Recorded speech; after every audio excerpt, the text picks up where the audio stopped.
Mahal na po, Kunsing.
Sumainyo ang kapayapaan. Buhay ay pahiram, tanging Ama lamang. Iyaong sa tao ay nagbigay paraan. Kung papaano isinilang, siya rin ang may alay, sapagkat siya ang tunay na may-ari ng buhay. Halina kayo mga minamahal, tuwiran niyong tantuin, yaong sakit tinuran. Buhay na sa inyo'y pahiram, bigyan ng kabuluhan.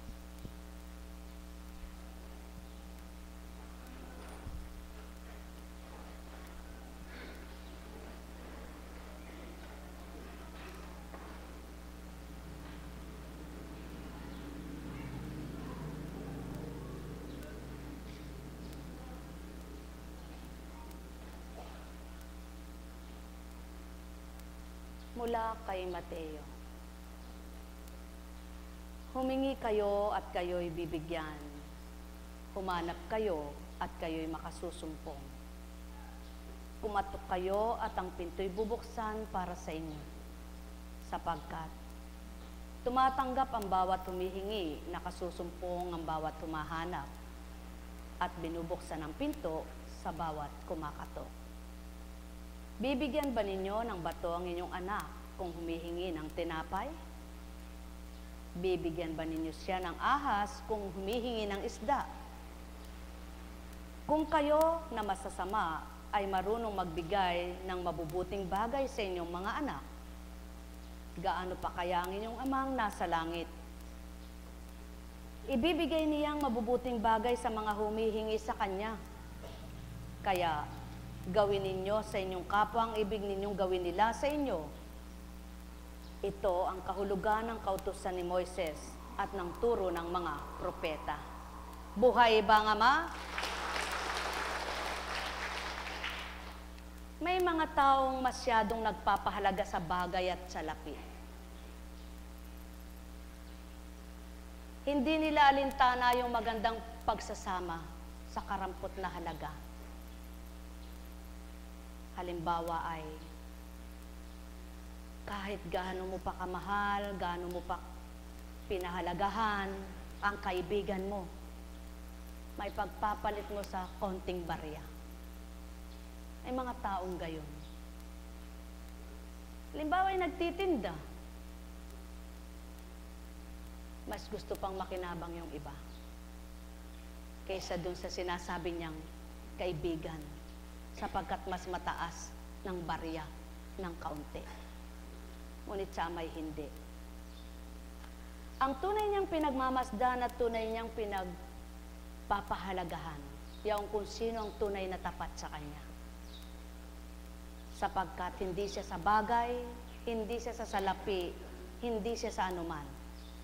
Ngunit dito sa lupa, iba ang ugali. Kaya nga't binibigyan niyang kahalagahan at pagpapahalaga ang kapwa-tao sa kapwa-tao bilang mga anak niya. Sapagkat ang layo niya, ang pagpapahalaga ay pagmamahal at ang pagmamahal ay kagalakan. Kaya't maraming tao ang naliligaw sapagkat masigit ang para sa sarili kaysa para sa Ama. Maliwanag niyang tinuran. Humingi kayo at kayo bibigyan. Maghanap kayo at makasusumpong kayo. Ngunit ang wika nga niya, ano ba ang hahanapin niyo sa akin? Ako ba'y tulad ng tao na mapagsamantala? Ako bagay tulad ng taong mapag-imbot?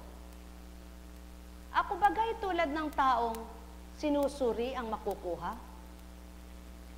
O ako'y kaiba sa lahat? Ako'y hindi nanunurit, nagsusuri kung ano'y gaganti sa akin? Ako'y nagbibigay, nagbabahagi na walang kaganti-ganti, sapagkat ang layon ko lamang, maaliw magalak ko ang bawat kong bahagina. Sapagkat kung papaano ako'y naglalayong mahalin, ako'y tapat na nagmamahal. Sapagkat kung papaano naglalayo na kung igalang, ang lahat ay aking ginagalang. Sapagkat kung papaano ako ay nagnanasang tupdin, ang aking salita at aking gawa, tumutupad naman ako sa aking mga pangako at winiwika. Ngunit sinong magtatamasa nito? Yaong mga tapat sa akin. Ang may pandinig ay nakarinig. Sumainyo ang kapayapaan, pagharian kayo. Alalaong baga, mahirap magpakatapat at magpakatotoo kung ang gagawin mo'y pilit sa sarili. Subalit kung bukal sa kaloban at may pagmamahal, kay gaan mong tupdin at gawin. At siya unang patotoo, nang dahil bukal ng kalooban ng amay puspos ng pagmamahal, tigib siya ng pagmamahal, nagagawa niyang magaan ang ibigin ng lahat. Ang bahagina ng lahat, ang tupdin ang marapat, sapagkat siyaon siya, wala siyang tinatangi at di magtatangi. Ang nais niya'y lahat ay makinabang sa kanya, sapagkat siya ang buhay, siyang lakas ni numan. Sumainyo ang kapayapaan, pagharian kayong tuwiran, malubos ang kagalakan, kasiyahay kamtan. Net karameneyahanam, net karameneyahanam, net karameneyahanam. Buhay ba ang Ama? Kaya't maliwanag ang wika niya, gawin nyo ang gusto nyong gawin sa inyo ng kapwa nyo. Gusto mo, huwag kang saktan ng kapwa mo, huwag kang manakit ng kapwa mo, tao. Gusto mo, huwag kang lamangan ng kapwa mo, huwag kang manlalamang.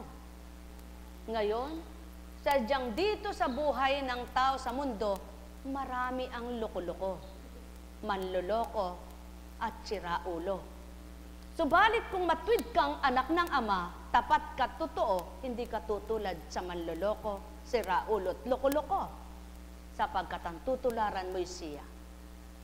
Kaya't kung papaano ang ginagawa niya ay nais mong maging tapat, yaon ang gusto niya na iyong sinusunod. Kaya't may manloko man sa iyo at may nanloloko man sa iyo, siyang tapat sa iyo, hindi ka lolokohin. Kaya't ang gagawin mo, itiwalay gagawin at sa kanya mo ilalagak na tuwiran. Kaya naman, sa kabila ng ginawa sa iyo ng kapwa mo, nandyan pa rin ang aliw at galak. Nang dahil di mo ito nararamdaman sa puso mo ang galit, kundi ang nararamdaman mo ay tigib ng pag-ibig. At siya ng Ama, maliwanag ng tinuran. Kung ikaw ba'y humihingi ng tinapay, bibigyan ka ng bato. Tapat siyang magmahal kahit kanino, kaya't ang pinakamasarap na tinapay siyang ilalaan niya. Ngunit ang wika niya, anak, kilala mo ba ako? Ako'y mabuti ang loob, at ang loob mo'y hindi akin. Paano ko gagawin ang sa iyo, nang tulad ng sa akin? Kaya't gawin mo muna ang sa akin at tutup din ko ang sa iyo, sapagkat ako'y gayon kung gumanti kahit kanino. Mga minamahal, ang wika nga'y, tapat man ang Ama nyo, kung di nyo nararamdaman ito, mapapatotohanan bang tapat nga siya sa inyo? Alamin nyo muna ang katotohanan at kapag natutunan nyo, makikita nyo kung tapat nga siya. Sapagkat ang tapat na nangungusap noon ngayon at kailan may di nagmamaliw at di magbabago. Kung magkagayon at naging totoo at tapat sa Kanya, makikita mo rin kung papaano kumilat siya sa iyo. At siya ang Ama, Kaya nga't iniiba ang isip ng tao, iniiba ang pandama at iniiba ang ugali niya.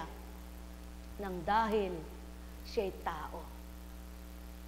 At nang masumpungan siya at naiba pananaw niya, naiba ang pandama, naiba ang ugali niya, naramdaman niya ang ama niya palang tinatawagan ay kay buti. Sapagkat iniba ang damdamin niya at nang naiba ito'y naramdaman siya. Kaya't siya unang ama. Kumatok ka at pagbubuksan ka. Subalit, ano ba ang daladala mo nang kumakatok ka? Nasuri ba ng ama na marapat kanyang papasukin sa kanyang paghahari? Batid mo ang naghahari sa iyo kung papapasukin kay banal at totoo. Paano ka mapaghaharian kung masamang isipan mo? Paano kapag bubuksan ng matapat na ama mo samantalang puso mo'y talusirang totoo?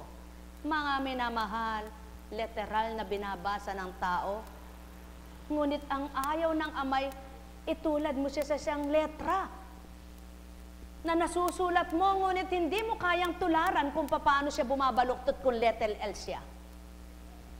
Ang gusto ng ama, huwag ang letra ang tutularan mo, kundi ang tularan mo ay gawa niya. Sapagkat siya'y mabuti sa lahat, tubdin mo ang kabutihan niya.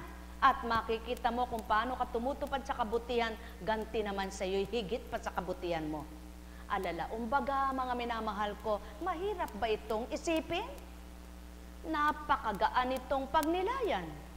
Sa taong may pangunawa at nasang magbago, tunay na magaan itong tupdin. Ngunit sa mahirap magsisi at mahirap magbalik loob, nang dahil hindi pa nakahandang ibigay ang sarili, napakahirap tupdin ito, sapagkat yaon ang pinakamahirap, yaong pagbabagong ganap at totoo. Ngunit sa nagpapakatotoo, kay gaan tupdin, nang dahil ang isipan ay binago, sumusunod siya sa aral ng ama. Mga minamahal, kay buti ng ama, kay dakila niya, tapat at makatotohanan siya. May mga taong ang napagmamagaling at pagmamagaling ay ang kakayahan ng mga pamilya.